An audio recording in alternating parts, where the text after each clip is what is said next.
My dad remarried and now I'm not his child anymore. We need to start fresh without the past. I, 21M, never thought I'd be the past someone wanted to forget, especially not my own dad. Growing up, it was just the two of us. My mom died when I was 3. Car accident. I don't even remember her face. Just stories and faded photographs. Dad did his best. He worked 2 jobs, took me to Little League, showed up at parent-teacher conferences dead on his feet, but smiling. He wasn't perfect, but he was my hero. For a long time, it was us against the world.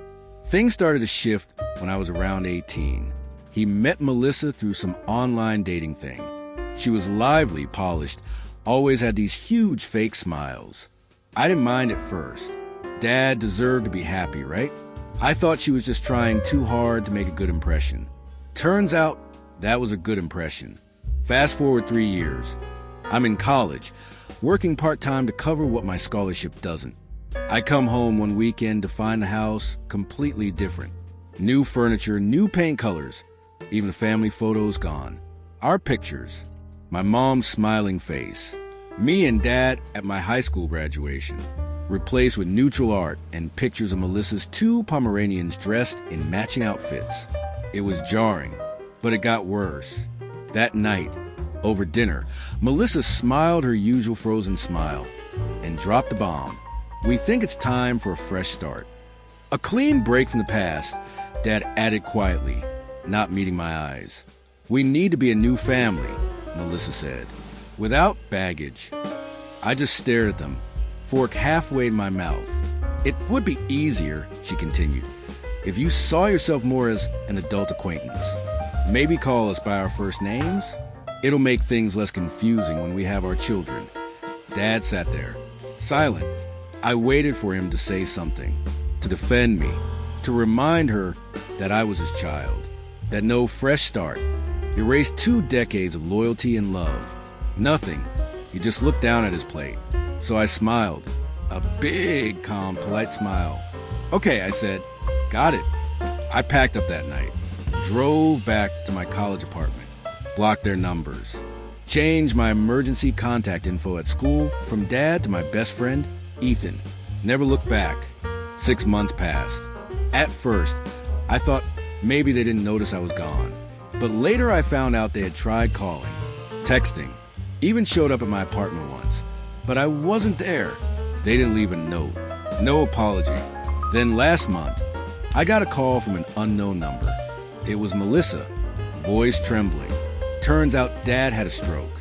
Not a major one, but enough to require months of physical therapy. Their perfect little world cracked instantly. She needed help. Someone to drive him to appointments, manage the bills, even help around the house because I can't do it all by myself, she sobbed. I let her finish her desperate little speech. I waited until she asked, almost begged, if I could come home to help. Then I said, slowly, clearly, I think it would be easier if you saw me more as an adult acquaintance.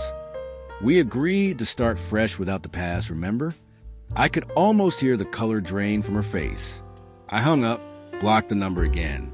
They tried reaching out through relatives, but I'd already explained the situation. My aunt, Dad's sister, was furious on my behalf. She told them bluntly they had made their bed and now they could lie in it. The kicker? Turns out Melissa couldn't handle things alone. She ended up hiring expensive home health care aides, racking up medical debt. Their perfect new life crumbled under the weight of reality. As for me, I graduated last month, magna cum laude. Ethan and my girlfriend cheered louder than anyone when I crossed that stage. Dad wasn't there. Neither was Melissa. And you know what? I didn't feel sad. I felt free. Because sometimes, family isn't who shares your DNA. It's who stands beside you when everything else falls apart. Funny thing happened a couple weeks after graduation. I got a letter, real old school paper letter. It was from Dad, shaky handwriting, apologizing, saying he was wrong, that he missed me, that he wished he had stood up for me that night, that Melissa was filing for divorce. Apparently, the stress of everything made her realize she wasn't ready for real-life problems. The irony hit me so hard I laughed out loud. He asked if I could find it in my heart to visit him, to talk, to maybe possibly rebuild. And you know what? I thought about it. I really, genuinely did. But then I remembered every second I sat at that dinner table. Every moment he stayed silent while someone tried to erase me from his life.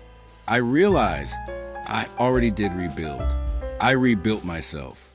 Without him, I wrote back one sentence. I wish you the best, but my life is better without the past. Folded the paper, mailed it. I haven't heard back. And that's okay, because for once, I'm not carrying anyone else's baggage. I'm free.